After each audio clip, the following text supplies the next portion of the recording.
Outside the pool, Brendan Hall's body tells a story of its own.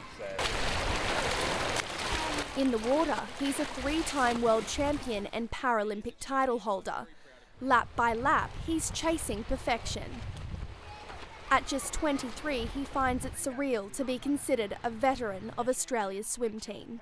As a para-athlete going into first Commonwealth Games, you sort of don't know what to really expect because you're in a different environment than what you're used to. You're all of a sudden on a team where you have all your able-bodied athletes, and I think I was like in a dining hall in Glasgow, and Usain Bolt was walking around. I'd never sort of got to be able to experience that before. Both Hall and training partner Lakeisha Patterson have won gold on sport's biggest stage.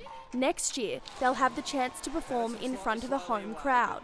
It's pretty exciting to know that on the Gold Coast we'll be competing in like the biggest ever parasport event we've ever seen in the history of Commonwealth Games. The Gold Coast will set a new record for para events, hosting up to 300 parasport athletes and 38 medal events across 7 sports. This is the first major integrated Commonwealth Games that I think will be really change the way that people look at our para-athletes going into the Commonwealth Games into the future. It is going to be a golden moment for the 17-year-old, and it might be a world record. It is! Patterson stormed to gold in Rio, breaking the world record and defeating her childhood idol, Jessica Long. She has a message for those wanting to emulate her success. There's a saying that goes, the body achieves what the mind believes, and I definitely think that that's a big part of how you get to where you are. Here is the favourite, Brendan Hall. Elite swimming is more than just one race on television before a medal ceremony.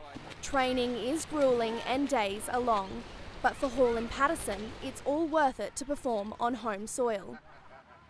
The Gold Coast is going for gold in its quest to deliver an inclusive Games, but Australian swimmers with Down syndrome say unfair rules are excluding them from the Paralympics. They are now on a mission to level the playing field.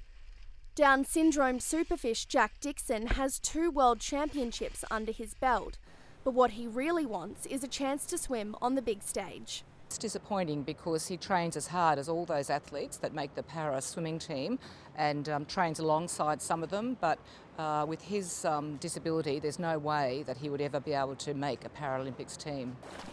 The problem for Down syndrome athletes is that the Paralympics doesn't have a category that recognises both their physical and intellectual impairments.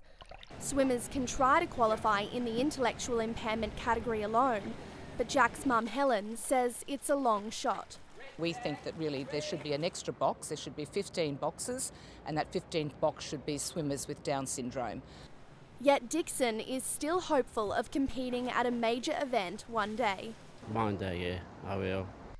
While the Gold Coast Commonwealth Games will be landmark for para-athletes, the hope is that the next Games will be even greater.